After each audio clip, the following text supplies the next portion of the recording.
Welcome back to another episode of Satisfactory Update 5, and on this episode we're going to start chipping away at Phase 4 unlocking for the space elevator. So sit back, relax, and let's jump into it. Alright, first things first, as we look at our space elevator here, we have 4 components that we need to be manufacturing to be able to get Phase 4 of the space elevator completed, and that is the assembly director system, the magnetic field generator, thermal propulsion rocket, and finally nuclear pasta. So we're going to get started with the assembly director system. So what is needed for that? It's going to be built through an assembler. So let's throw down an assembler and see what's needed for that. Alright, I have thrown down an assembler, and if we look at our recipes that are available with the assembler, we're scrolling through until we find the assembly director system. That is this unit here. And it requires 2 adaptive control units and 1 supercomputer. Well, we're making the supercomputers already right now, so that's not a big deal there. But we're not making these adaptive control units. We need to be able to manufacture those, and it looks like it's done from an actual, the building type is a manufacturer, and there are 4 different components that we've got to get fed into that for getting those manufactured. Let's have a look and see what those are. All right, we've thrown down a manufacturer here, and let's go and have a look at this, and we are looking for the adaptive control unit. And it requires 15 automated wiring. It requires, which is actually 7.5 per minute. And then 10 circuit boards, which is actually 5 per minute. And then 2 heavy modular frames, 1 per minute, and 2 computers, 1 of them per minute. So it makes 2 of these adaptive control units every minute. So that's what we're going to get manufacturing out of here.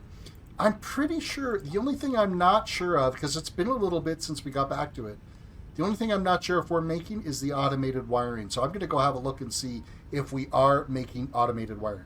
Well, it turns out we are actually already making the adaptive control units. We have them manufactured here, and we also have a full storage container of those. So it looks like we're going to be able to dive straight in to that other assembly that we need to do. Let's actually quickly fly back over here and have a look at these. I was like, flying around. I've got so many different things getting manufactured everywhere, and I don't have any signs out labeling everything. So these, we don't have to worry about manufacturing that because we've already got it done. So we can actually jump straight to the assembly line. I'm looking at the assembler to be able to make the assembly director system. We already have both of these units being made, so it's just a matter of getting this production line fit into here and getting the materials over to them to be able to start getting this manufactured. Because we need, what did it say? I think we need 4,000 of those to be able to get them unlocked. And I think what I might do is I might feed the output directly into here, and then any excess we'll have throw it into a container, and then from there go into an awesome sink. But we need 4,000 of those being able to be manufactured, so it's going to take a really long time to get all of those built up. But let's get that assembly line in place and work on getting those materials over to the assembly to get that all manufactured. So where better to get this all put together than right beside our elevators where these components are going to be needed. So I'm going to slap down our assembler here, and then it'll be a matter of just making sure we can get the materials up to here to be able to get them imported into this, and then we'll be able to feed the export right out of here and straight into one of the ports on the front of this to be able to feed it all in. Alright, so we have managed to pull a couple of conveyor feeds over, and we have our adaptive control units there coming along this way, fed through by conveyor. We have the supercomputers getting fed along this way from our assemblies that were already making those units.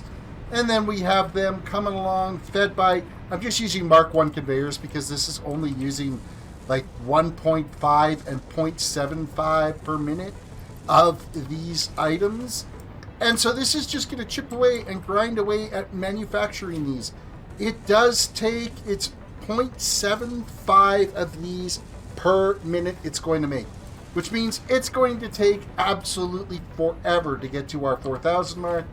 We would really need to like ramp up all of our manufacturing to be able to get this running so that these were, say, you know, going in here at like 10 a minute or something like that. It's a ridiculous pace to try to, I mean, we basically have to like multiply everything that we're doing here by like tenfold to be able to get it to that kind of an output. But for now, we could say I've got them being made, it's getting manufactured, and the very first one is coming out of the unit right now, and it's loaded in. We've got one of 4,000 done. Now, it's time to look at magnetic field generators, and those are built with a manufacturer. All right, let's look at the manufacturer and see what it's going to take to make a magnetic field generator. So that's going to require 2.5 per minute of versatile frames, 1 per minute of electromagnetic control rods, and 10 per minute of batteries. Well, we're not making any batteries yet, so we're going to have to put down a blender and start manufacturing some batteries. All right, so I've thrown down a blender here, and let's see what's going to be required to be able to make the battery. So the battery is going to require 2.5, or actually 50 per minute of sulfuric acid, 40 per minute of alumina solution, and 20 per minute of aluminum casing. So we are going to maybe have to look at over at our, we might be building these over at our aluminum plant and kind of going from there to figure out, okay, what's going to be our best scenario to be able to get everything that we need to be able to get the batteries. And that's going to actually produce 20 batteries per minute for us. Plus, it's also going to produce 30 water. So we've got to be able to find a way to get rid of that water as well, too, which we should be able to dump into making the sulfuric acid and the alumina solution. So this here is going to take some thought to figure out exactly, okay, what do we need to do to be able to make these?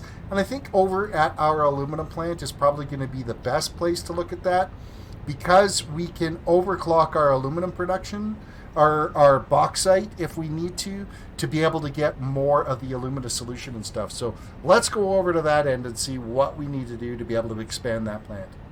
All right, so I have created a little pad over here to hopefully get our battery plant up and manufacturing. And looking at our bauxite feed that we have going through here right now, we have 2 refineries, I believe, that are taking care of this. So this is 120 and 240 bauxite coming in here right now. I think we can actually double this up. I'm pretty sure I will be able to take some of this. I'm thinking that we probably have room on our bauxite node coming from way over there that we could put a Mark III miner on it and be able to upgrade it to be able to get 480 bauxite over here. So that's what I'm going to go ahead and do, is have a look at our bauxite node and kind of see. I can't remember if it's a normal mode or if it was a pure node over there, so we're going to go check that out. Running along here, I do see that we're definitely going to have to upgrade the conveyors, because the conveyors, I think, are still Mark III conveyors that are coming from over here, which was fine for what we were doing, but I think it's going to be time to get those upgraded, because if we're going to be bringing 480, we're going to need our Mark V conveyors to be able to haul that stuff back. All right, we are approaching our bauxite node over here, and let's have a quick look and see if we can see what grade this is. I might have to move some of this here out of the way so we can get to it.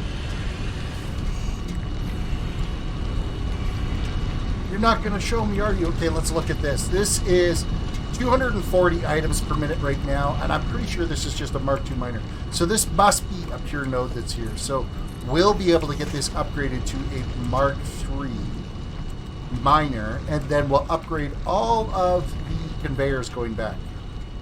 Of course, I get all the way over here, and I don't have any iron bars on me, and I don't even have enough iron bars to make a crafting bench. Ooh, did I pull that out? Ooh, I thought for sure I was going to fall to my doom there. I just got enough of a power pump to get my hover back up and running again, but I didn't have enough iron bars on me to be able to make a crafting bench to be able to make more iron bars. So we got to run back now all the way to the base and grab some freaking iron bars. So I decided on my trip back to take the little cart for a rip. This thing is not the easiest to control at all. And now I'm not even entirely sure I can get it to where I need it to be. Oh, we might be able to get there. But this thing is a nightmare to drive. It is so difficult to steer. And when you come up off of a ledge, see, look, I mean, that made it fall over. Oh, there we go. Okay, we're good. But I got to make sure I slow at the top of the hill, because if I don't, it flies off. Jeez. Oh. Okay. That was nearly a trip to our doom right. Nope. A trip to our doom right there. These things are so touchy. All right. I will slow before I get to the top so we don't fly. I mean, this thing is just bouncing all over the place. It does not like a non-smooth flat road. It does not like hills or anything. But we're getting there. And it moves like this thing flies down the road. Like, it is quick. Like, way faster than the run jump things, but nearly impossible to control. And actually, if I tuck right into the conveyor like this, except for it just hit that little edge, it doesn't like that. Oh well. Let's see if we can survive all the way back without falling off this thing. Hey, and we're actually doing a pretty good job. I think we're gonna make it. I'm just gonna slow down a bit because it's not gonna like going down this hill. There we go. We've made it back. Yay! Alright, we have now upgraded this to the Mark III miner. Now it's a matter of just running along here with our logistics and cranking up these conveyors so that they'll be able to handle all of this product going back. And then that's going to give us enough bauxite down here to be able to work with and continue along our way with upgrading our aluminum production. Alright, let's have a look at what we've done over here in the aluminum production. So I have put a splitter in on the sulfur line over here that's feeding a very slow trickle of sulfur down to be able to make our sulfuric acid. And then I've put a splitter in line that's got our coal running down over there, as well as I put a splitter in line that's feeding our bauxite over here. Over at our bauxite and our coal nodes, those have been upgraded to Mark III conveyors, Mark III miners, and then all of the conveyors have been upgraded to Mark V just to get the materials down here nice and fast. So then, first things first is we have our sulfur being fed into this refinery. That's being mixed with water that is making our sulfuric acid. And the sulfuric acid then heads off that way. For the water feed from it, we do have a water pump that's coming in that is coming to an elevated line and then drops down into here. Because we do have a water line that's coming in, that's coming off of our battery production, that we needed to make sure that this water was getting consumed first. This is the priority water line. As well as we have some priority water coming off of another one of the refineries just over here that's making our aluminum scraps. So the water from that is getting fed in priority before the water pumps actually kick into play. So that's making our sulfuric acid. We're getting our sulfuric acid out of here that's heading down towards our battery manufacturing. Next, we have a refinery here that's taking our bauxite, mixing it with water. That's making our alumina solution as well as silica, and those are both being exported out this way. and get consumed later on through our whole production. So for the alumina solution, we have a line of it getting split off down this way that then shoots off all the way across over to our battery manufacturing, because we need alumina solution for that. And the remainder of the alumina solution is being fed into this refinery that's making our aluminum scraps, as well as exporting water. Now we're really only getting about a third of the required alumina solution, so this is really only running at about a third efficiency right now. So, which is fine, because we only need enough aluminum coming off of this to be able to make aluminum casing. So what are we doing here? We're taking the aluminum scrap's coming up out of this elevator, and it's feeding along into this assembler over here. As well as we have our silica coming over here as well into this assembler. Let's turn on a flashlight so we can see now that it's nighttime. So we've got aluminum scrap and silica getting fed in. I do have them into smart splitters so that neither one of those machines end up backing up at all. If for whatever reason that this fills up to capacity, then the rest of it's getting dumped into an awesome sink here to be able to produce FICSIT coupons for us. So from this assembler, this is making our aluminum ingots. The aluminum ingots are then following into this constructor that's making our aluminum casing, and then the aluminum casing is going into our battery manufacturer. So the blender here is making our batteries, and here we're getting a feed of sulfuric acid at 50 per minute, which is one refinery's worth of sulfuric acid, which is absolutely perfect. Then we're getting 40 alumina solution. Of the 120 alumina solution that we are currently making, the other 80 is going towards making the aluminum scrap. Finally, we have the aluminum casings fed into here. That's constructing our batteries. We're making 20 batteries per minute, as well as we're exporting some water out of here. Of course, that water shoots out this end and feeds back into the whole loop so that it's getting consumed, and we don't end up with a backup of water here. And if we look at this, we don't end up with a backup of water here for the manufacturing of our alumina solution.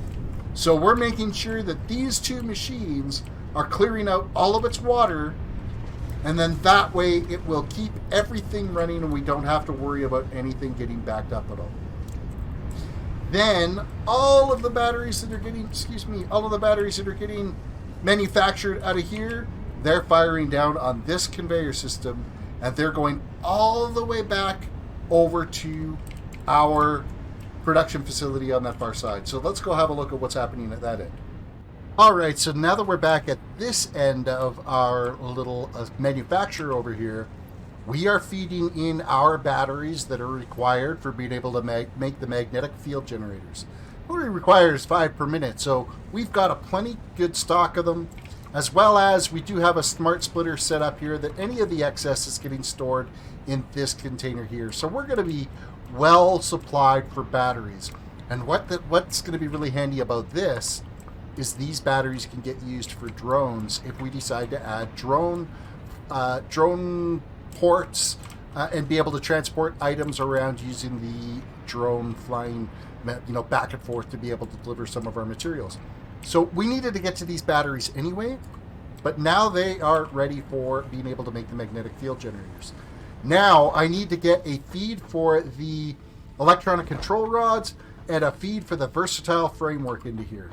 And then once we have that done, this can then be fed into our space elevator to be able to manufacture and get things running up here. And look, we've made 124 of the first item, the assembly director system. So that is actually, considering it takes 0.75, we're making 0.75 per minute on that.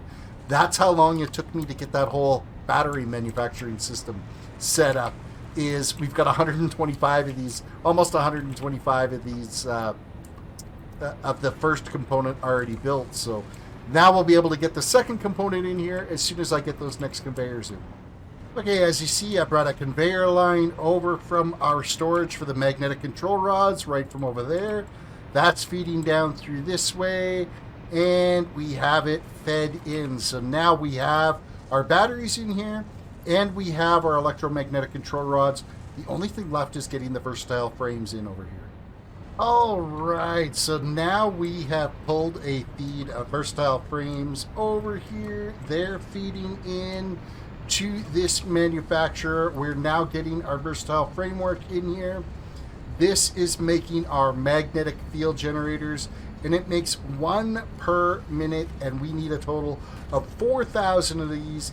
And the first set is almost done. This should, if I'm not mistaken here, when this comes out, I'm not sure if this is going to come out as 2 or if it's going to come out as 1 and then a minute later another one will come out. So we'll just see what happens here, because this is really close to being done.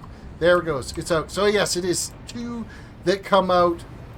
So I'm assuming that the whole actual assembly time, the manufacturing time for this, is probably 2 minutes. So that averages it out at 1 per minute is what's going to come out of here. And those are loading now into our space elevator. So we have the first 2 components completely done and ready to go. And you know what? This second piece, that was the biggest pile of work that we've had to do in a bit here. Since back at the nuclear plant, being able to get that whole aluminum assembly line running so that we could be able to be manufacturing batteries. So I think this is probably where I'm going to stick with this episode for now. A little bit shorter of an episode right now, just because there was a ton of work to be able to get this all in place. I'm going to leave this running overnight so that we can start stockpiling some of this stuff and then get kind of geared up for the next episode. So I hope you guys enjoyed this as we're working towards getting our Phase 4 elevator unlocked and complete. Reach down, hit that like button on the video, subscribe if you are new to the channel, ring that notification bell so you can be notified when I have a new episode go live, and follow me on social media at TerrisDWDC on Instagram and on Twitter. Until the next one, we will catch you later.